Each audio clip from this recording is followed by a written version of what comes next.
Cuando Carmen encendió el móvil y vio 31 llamadas perdidas y 43 mensajes, el corazón se le heló. Todos preguntaban lo mismo. ¿Dónde estaba su hija? La cabeza le daba vueltas, la boca seca, el estómago encogido. No estaba en su casa. Tardó unos segundos en reconocer la habitación. El apartamento de Andrés, el programador con el que llevaba 4 meses viéndose en secreto en Madrid. El silencio del sábado pesaba como una losa, roto solo por los pitidos insistentes de su móvil al volver a la vida. La noche anterior, tras la fiesta de oficina por el cierre del trimestre, había bebido más de la cuenta. Primero el vino que trajo su jefe, luego el champán que llevaron sus compañeras. Y como cada viernes, terminó en casa de Andrés, ese hombre culto, atento, tan diferente de Javier, su marido, capataz de obra, bruto, sencillo, incapaz ya de decirle un «te quiero», sin que sonara rutinario. «Carmen, qué sorpresa tan pronto», había dicho Andrés al abrirle la puerta con una sonrisa. «He pedido sushi, cenamos juntos». Ella había aceptado, recordándole que solo tenía hasta las 5:30. Después debía recoger a Lucía, su hija de 8 años. «Tranquila, tenemos tiempo», respondió él, alzando la copa. Cenaron, brindaron, hablaron de libros y de viajes. Después, como siempre, terminaron en el dormitorio. Andrés sabía cómo hacerla sentir especial, cómo envolverla en palabras dulces que su marido ya no pronunciaba. «Te espero los viernes como si fueran fiestas», le susurraba. Y Carmen, entre sus brazos, olvidaba por completo quién era fuera de aquellas paredes. Pero el tiempo se les escapó. Se quedaron dormidos, y al abrir los ojos, Carmen sintió el golpe seco de la realidad. Eran casi las 11 de la noche. Lucía debía haber salido de la actividad extraescolar a las 6. Su móvil llevaba horas apagado.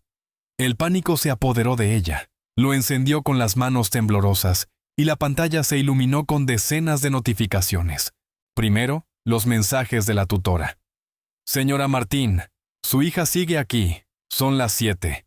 Todos los niños ya se han marchado. Responda, por favor». Luego, la vecina. «Carmen, la escuela lleva llamando. ¿Dónde estás? La niña sigue sola». Y por último, los de su marido, uno tras otro, cada vez más desesperados, hasta llegar al último. «He recogido yo a Lucía. Estaba llorando, asustada, pensando que te había pasado algo. Carmen, si en 1 hora no me das una explicación, mañana mismo voy a la policía».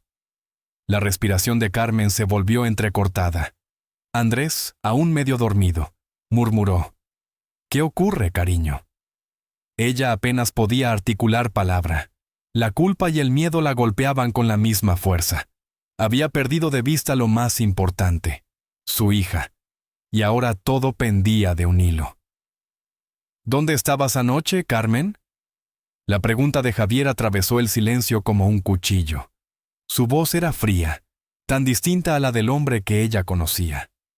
Minutos antes, Carmen había salido corriendo del apartamento de Andrés, todavía con el corazón desbocado. Mientras conducía por las calles de Madrid, apenas podía respirar.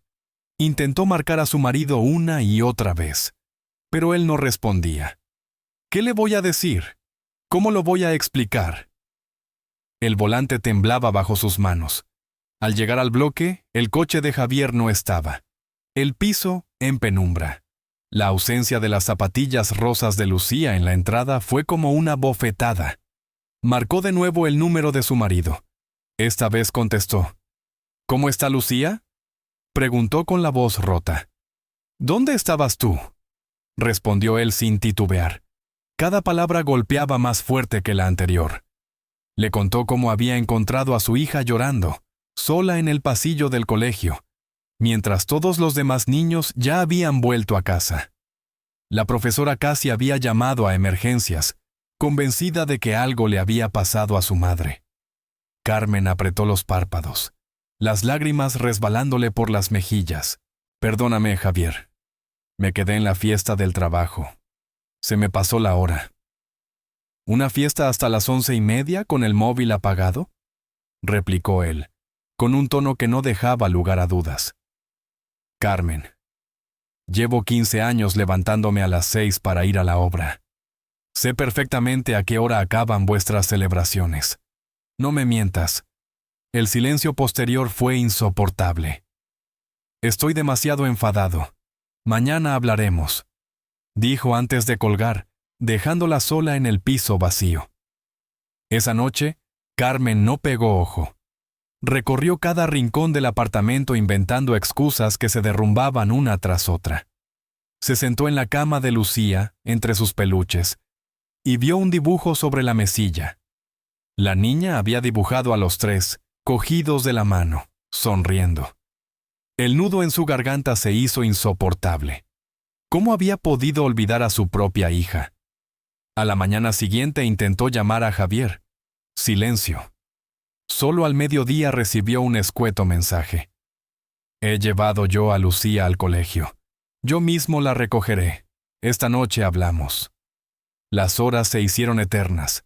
Carmen limpiaba, ordenaba, abría cajones sin sentido. Pero su mente estaba atrapada en una imagen. Su hija sola en el colegio, mirando la puerta, esperando una madre que no llegaba. A las 7 de la tarde, un golpe seco en la puerta la hizo saltar. Abrió. En el umbral estaba Javier. Solo. Sin su hija. Su mirada era dura, impenetrable. «Pasa», dijo ella, apenas en un susurro. Se sentaron en la cocina frente a frente, con la mesa como única frontera. Javier no hablaba, solo la observaba, como si quisiera leer en su rostro una verdad que ella se empeñaba en ocultar. Carmen bajó los ojos, incapaz de sostener aquella mirada. Finalmente, él rompió el silencio. «Bueno, ¿vas a decirme dónde estabas?» El corazón de Carmen se aceleró. Había repetido la coartada en su cabeza toda la noche, pero ahora, frente a él, sonaba más endeble que nunca. «Ya te lo dije. En el trabajo», susurró. Las palabras quedaron flotando en el aire.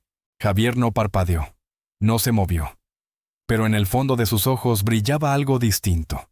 No solo ira, también la certeza de que aquella mentira escondía algo mucho peor. «Ya te lo dije, estaba en el trabajo», murmuró Carmen, con la mirada clavada en la mesa. Javier no apartó los ojos de ella. Su voz fue cortante. «¿Mentira?» Carmen levantó la vista, sorprendida. «¿Cómo dices?» «He llamado a tu oficina». Su tono era gélido, contenido, como si cada palabra fuera una piedra arrojada contra ella. «El jefe de contabilidad me dijo que la fiesta terminó a las 4 y que tú fuiste de las primeras en marcharte». El aire se hizo pesado en la cocina. Carmen sintió un calor insoportable en las mejillas. Buscó una salida rápida. Después fui a casa de una amiga, de Laura. También la llamé. Javier no parpadeaba. «No te vio. Ni ella, ni Carmen, ni nadie. Pregunté a todas. Incluso llamé al hospital pensando que te había pasado algo. Nadie sabía dónde estabas». El silencio se estiró como una cuerda a punto de romperse. Carmen tragó saliva. El miedo la paralizaba, pero más aún la mirada de su marido. Fija, implacable, como si ya conociera la verdad y solo esperara escucharla de sus labios. «Basta, Carmen». Su voz se quebró por primera vez. «Lucía pensó que estabas muerta. No ha dormido. Se despertaba llamándote. Y yo no supe qué decirle». «¿Dónde está ahora?», preguntó ella con un hilo de voz. «En casa de mis padres. Y no volverá aquí hasta que me digas la verdad. Toda la verdad». Carmen cerró los ojos. Podía seguir inventando excusas, pero ya no servía. Había demasiadas pruebas, demasiado dolor acumulado. Inspiró profundamente, como quien se prepara para saltar al vacío. «Está bien», susurró. «Te lo voy a decir. Pero siéntate, por favor». Javier obedeció, aunque no apartó de ella la mirada. Carmen sintió que el mundo se derrumbaba bajo sus pies. «Yo no estaba en el trabajo ni con amigas. Estaba con un hombre. La confesión quedó flotando en el aire, pesada, brutal. El silencio posterior fue insoportable. Javier palideció. Apretó los puños con tanta fuerza que los nudillos se le pusieron blancos. «Repite lo que has dicho», escupió sin girarse. «Tengo una relación fuera del matrimonio». Las palabras se le quebraban en la garganta. «Desde hace 4 meses». Javier se levantó bruscamente, dio 2 pasos hacia la ventana y apoyó las manos en el marco. Sus hombros temblaban. Carmen no sabía si era rabia, dolor, o ambas cosas al mismo tiempo. Y en ese momento comprendió que lo que había roto no era solo la confianza de su marido, había destrozado el hogar de su hija. ¿Y por ese hombre has olvidado a tu propia hija? La voz de Javier retumbó en la cocina. Carmen rompió a llorar. No quería, te juro que no quería. El tiempo se nos pasó sin darnos cuenta. Nos quedamos dormidos. Javier se levantó de golpe, incrédulo. ¿Dormidos? Mientras Lucía estaba sola, llorando en el colegio. Perdóname, Javier. Sé que me equivoqué. Voy a romper con él, iremos a terapia, podemos arreglarlo. Balbuceaba ella desesperada. Él negó con la cabeza con una sonrisa amarga. No. Has cruzado una línea. Una infidelidad se puede discutir, pero olvidarte de tu hija por estar con tu amante, eso no lo perdono. Javi, por favor. Tenemos una familia, tenemos a Lucía. ¿Familia? Rió con ironía. ¿Qué familia? Llevas 4 meses viviendo una doble vida. Todos los viernes la misma mentira. Tengo trabajo acumulado. Y en realidad corrías a los brazos de otro. ¿Y sabes qué es lo peor? No es que me hayas engañado a mí, es que le fallaste a ella, a nuestra hija. Carmen apretó los dientes. Yo nunca la he traicionado. Lucía es lo que más quiero en este mundo. Si la quisieras, no la habrías dejado sola, pensando que su madre había desaparecido. Las palabras fueron como un puñetazo. Ella bajó la mirada, derrotada. ¿Qué vas a hacer?, preguntó en un susurro. Mañana mismo pediré el divorcio, y lucharé por la custodia de Lucía. No. Piensa en ella. Piensa en lo que significaría separarla de mí. Precisamente pienso en ella, replicó él, firme. No confío a mi hija a una mujer que antepone un amante a sus obligaciones como madre. Al día siguiente, Javier dejó a Lucía en el colegio y fue directo a ver a un abogado. La respuesta fue clara. Normalmente los tribunales otorgan la custodia a la madre, pero en su caso hay un hecho grave. La niña quedó desatendida por horas. Si conseguimos pruebas, puede ganar. Ese mismo día fue al colegio y habló con la tutora. La pobre estaba deshecha, Javier. La profesora negó con la cabeza. No es la primera vez. Desde hace meses, los viernes Carmen suele retrasarse. Lucía se queda hasta última hora. Un escalofrío recorrió a Javier. No había sido un error aislado. Había sido un patrón. La profesora accedió a darle un informe oficial con los registros de salida. Mientras tanto, Carmen buscaba apoyo en Andrés. Lo llamó entre sollozos. Javi quiere divorciarse y llevarse a Lucía. Necesito tu ayuda, Andrés. Hubo un silencio incómodo al otro lado de la línea. Carmen, creo que deberíamos tomarnos un tiempo. No sabía que tenías problemas tan serios. ¿Un tiempo? Su voz se quebró. Estoy perdiendo a mi familia por ti. Yo nunca te pedí que dejaras a tu marido. Fue tu decisión. La frase cayó como una sentencia. Andrés, aquel hombre que le prometía ternura y futuro, ahora se desentendía, dejándola sola en medio del desastre. Carmen colgó con asco, sintiendo que había sido usada y descartada. Esa noche, Javier regresó con Lucía, pero solo para que recogiera algunas cosas del colegio. La niña parecía confundida. Se acercó con timidez a su madre. «Mamá, ¿por qué no viniste ayer?» Carmen se arrodilló. Le tomó las manos con fuerza. «Cielo. Mamá estaba ocupada y no se dio cuenta de la hora. Perdóname». La pequeña la miró con unos ojos llenos de tristeza. Pensé que no volverías nunca, como en la película de Cenicienta, cuando la madrastra la encierra y se olvida de ella. Aquellas palabras atravesaron a Carmen como un cuchillo. Carmen intentaba recuperar la confianza de su hija, pero cada palabra sonaba hueca. Lucía, cariño, mamá nunca te abandonará. Te quiero más que a nada en el mundo. La niña la observaba con una seriedad impropia de su edad. Su intuición infantil le decía que algo se había roto para siempre, y esa desconfianza era el castigo más doloroso. Al día siguiente, Javier se llevó a Lucía de nuevo con sus abuelos. Carmen, desesperada, contrató a una abogada. Carmen, el caso es muy complicado, le advirtió Elena revisando las notas. Haber dejado a tu hija sola en el colegio juega en tu contra, y la infidelidad. Tu marido puede usarla como prueba de falta de responsabilidad. Pero yo soy una buena madre, replicó Carmen entre lágrimas. Siempre he cuidado de ella. Entonces tenemos que demostrarlo. Necesito referencias, certificados, declaraciones de vecinos y profesores que acrediten que eres responsable. Carmen salió dispuesta a luchar, pero pronto descubrió que no era tan sencillo. En el colegio la trataban con frialdad. Todos sabían lo ocurrido. Los vecinos la miraban con desdén.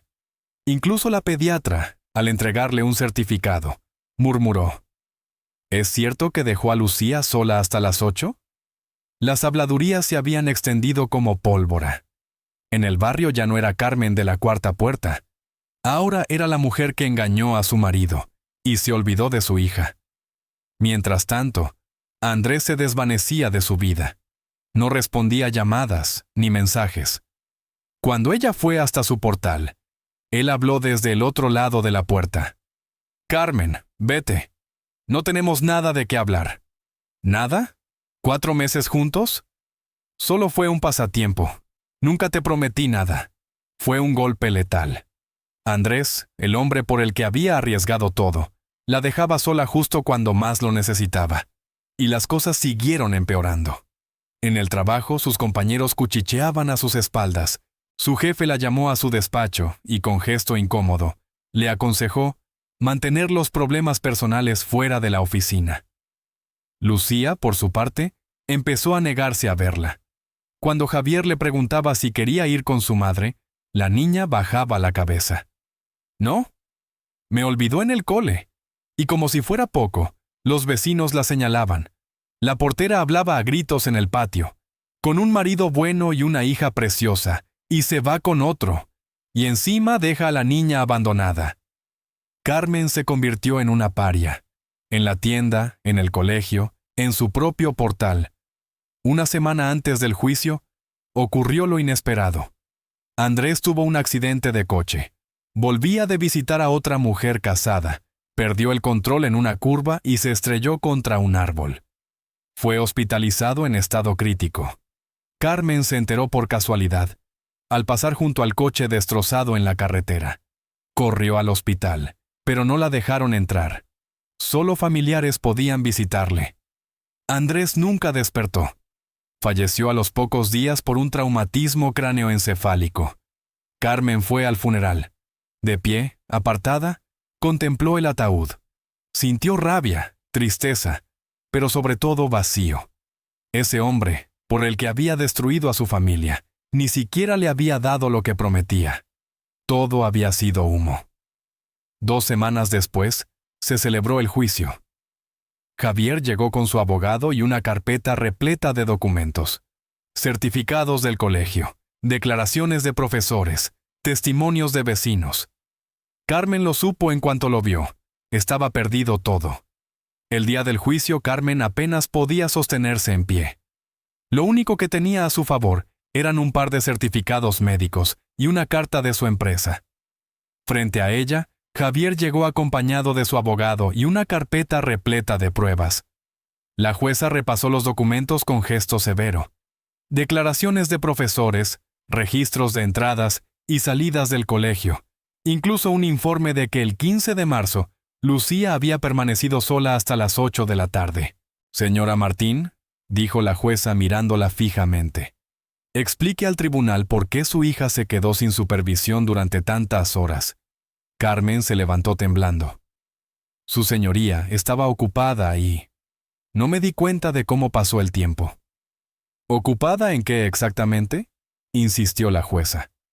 Carmen tragó saliva.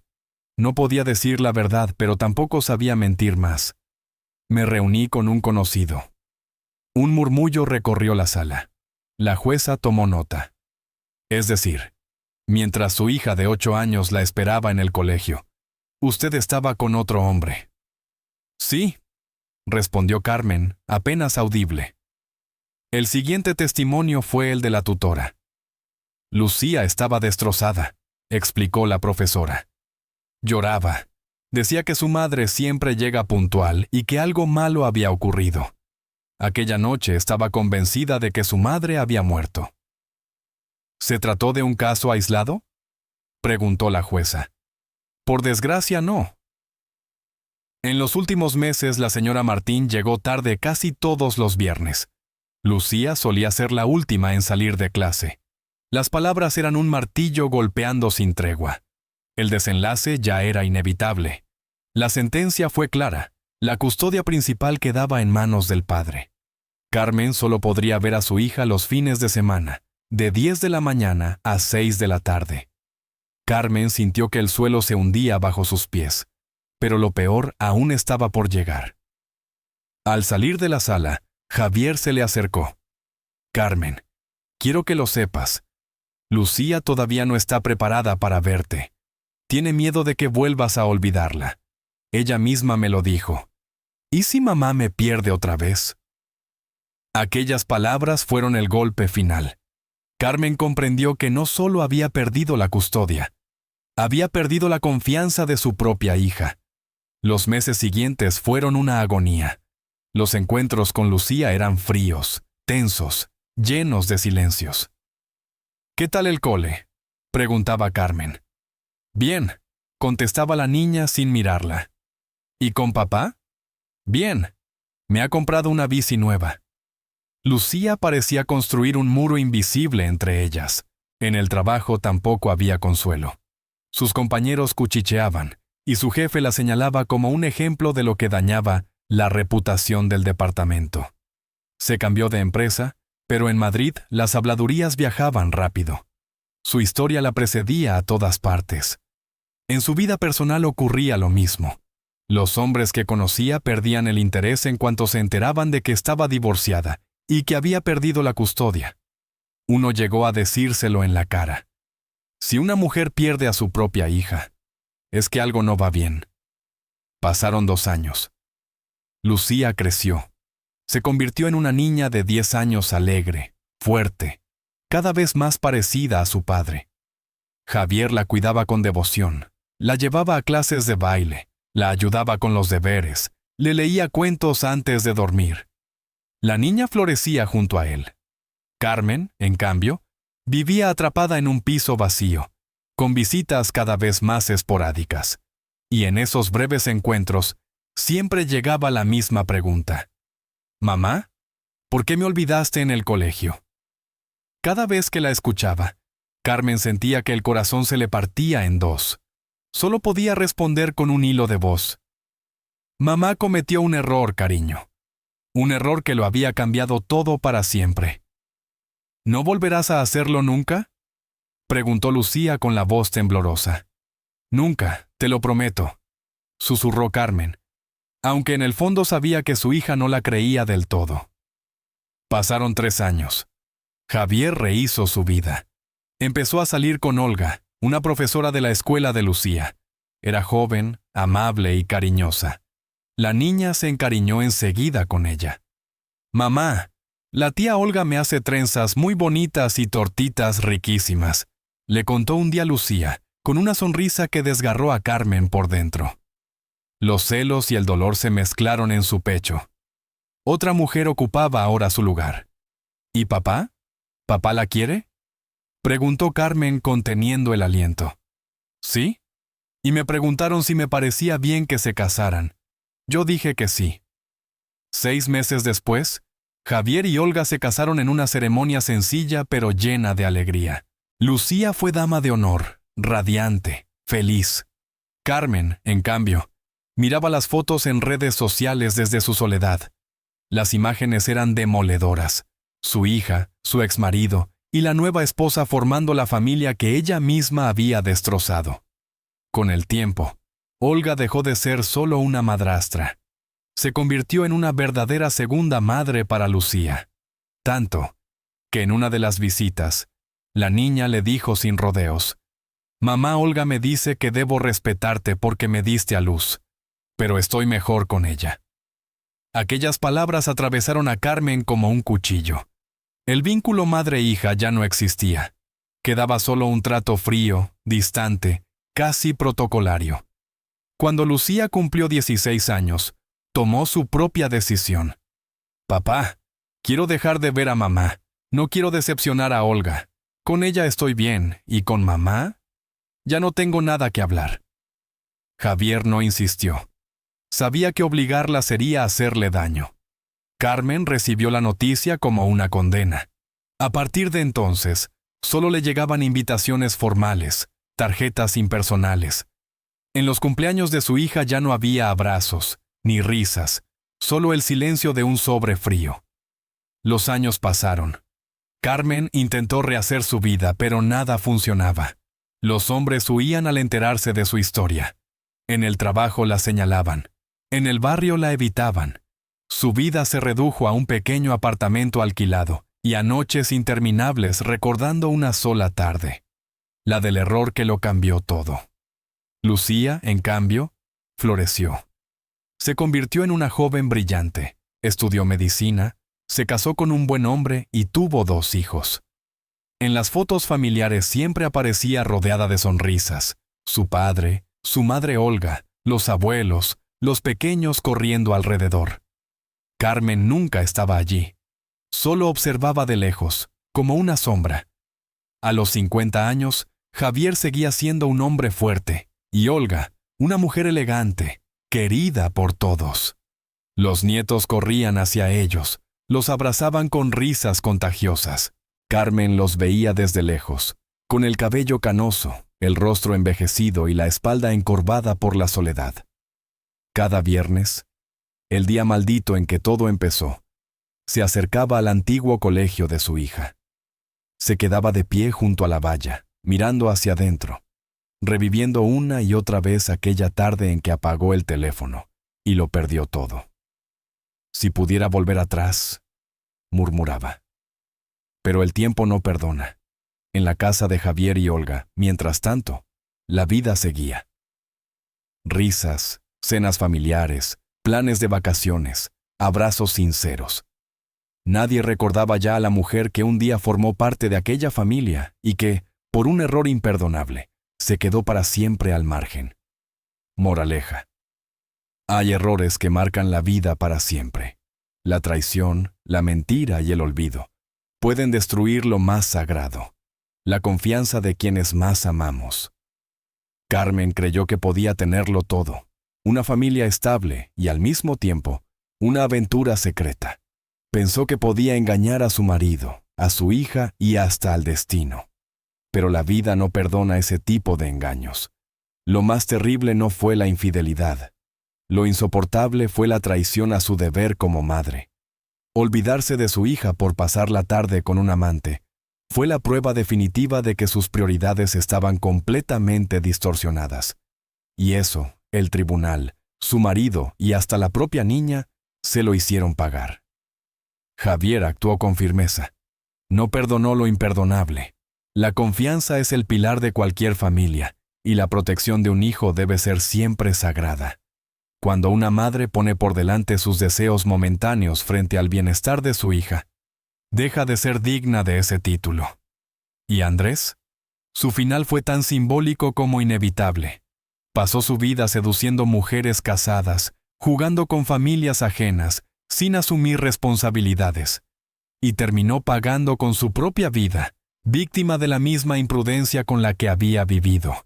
La única inocente en todo esto, Lucía, encontró la estabilidad gracias a un padre cariñoso y a una madrastra sabia, que supo ganarse su corazón con paciencia y ternura.